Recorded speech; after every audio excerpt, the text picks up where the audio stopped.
If you're not willing to go in there and face yourself, you're not gonna find anything.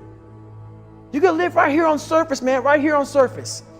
So if there is an ending to this world and there is somewhere to go and there's a judgment, you're gonna get there and you might see a chart.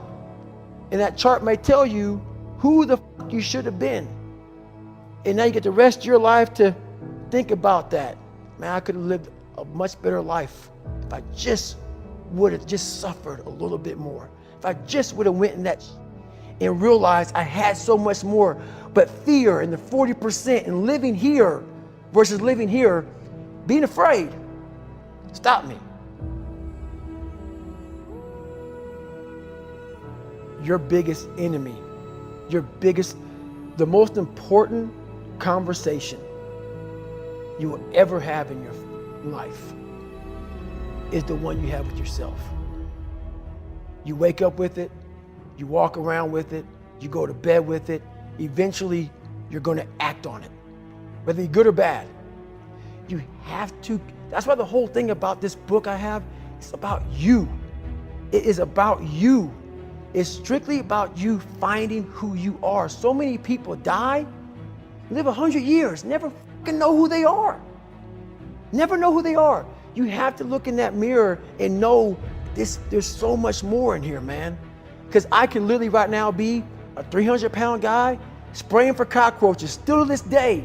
If I did not look in that mirror and say, there has to be more to this. This can't be it. And then willing to go into it, dive deep into it, and give all I have to find it.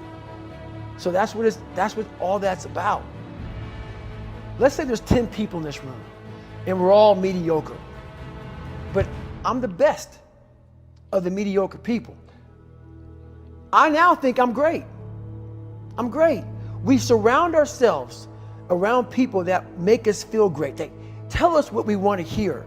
The second we put ourselves amongst the uncommon people, we don't like that feeling, that challenging feeling of that person who's waking up at 3:30 in the morning and say, hey, push your on, we're going for a run. We don't like that challenge. We like that person who says, hey, you know, man, I don't feel good today, man. And they say, oh, it's okay, brother. We'll take a day off, man. We'll get a pizza and watch the game. We like that. We love that feeling. Why? Because you understand, man, we're good, bro. We don't want that motherfuckers like this. Hey, man, no, bro. Get your fucking shit on, man. Stop being a punk. We don't want that in our lives. We don't want that person who's constantly challenging our weaknesses. We want that person who's constantly, making us feel nice and good and secure in ours. That's the mediocrity of life. We want to be the best amongst the average people. People wonder, how do you stay hungry all the time? Because after I accomplish something, I don't sit back like a lot of guys who graduate buds, graduate this, graduate that. They get comfortable. They wonder why I'm getting weak, man. I don't know, I lost my edge. What's going on? Because once you hit the top of the fucking mountain, guess what happened? I'm good. I'm good, so you wonder why you're falling down now. Because once you reach the top of the mountain, you got to build another one. That's mediocrity. There's a lot of people in mediocrity who have a nice resume, but they're one-timers, man. They hit a one-time deal, they busted it open, got a lot of money, but they're good. You're mediocre now, man. What are you fucking doing today, tomorrow, the next fucking day? That's why I don't listen to theorists. I don't listen to all that bullshit. I listen to a motherfucker who's like this, man. What's wrong, man? I'm fucking tired, dude. Why are you tired? Because tomorrow, I gotta do the fucking shit again, man. Whatever it is that made me fucking nauseous and sick to my stomach, it made me hurt.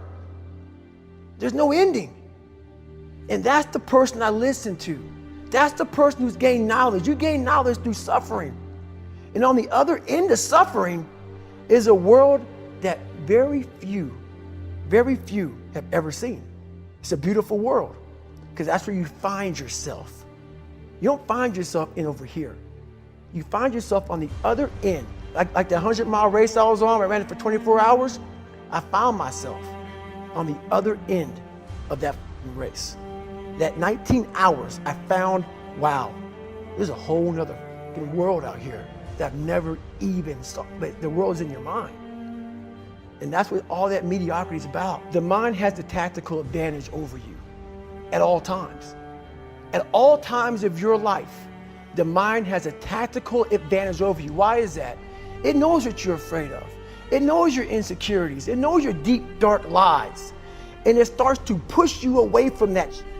It pushes you in a direction that is comfortable. The mind controls everything. So what I realized was that when I was growing up and I was 300 pounds and I got all fat and I got all insecure, I realized that my mind kept taking me in this direction. When things got uncomfortable for me, when I was facing my insecurities, I was facing my fears, my mind said, oh no, we have the tactical advantage. We need to get you, separate you from this feeling over here. Life's all about feelings. We want the happy feeling. We don't want that feeling of this sucks.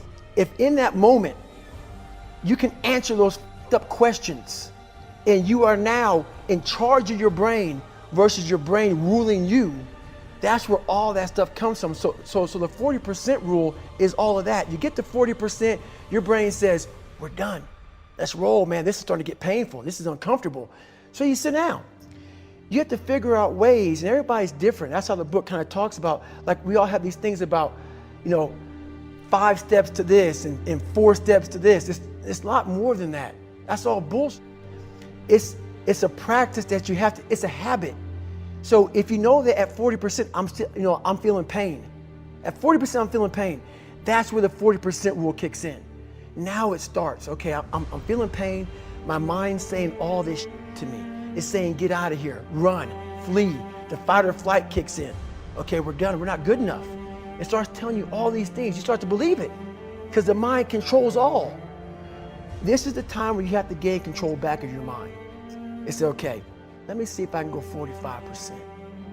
And once you start giving yourself more and more hope and start realizing, okay, the mind starts to be, okay, what are you doing? We're supposed to be going right and you're going left. You start then controlling your mind. Start finding more in yourself. And then it goes from 40% to a lot further than that. But that's the start of it though. Get to the spot where your mind is saying stop. Wherever that is, you gotta get there first. And then that's when that starts to work for you. You gotta control yourself in that moment.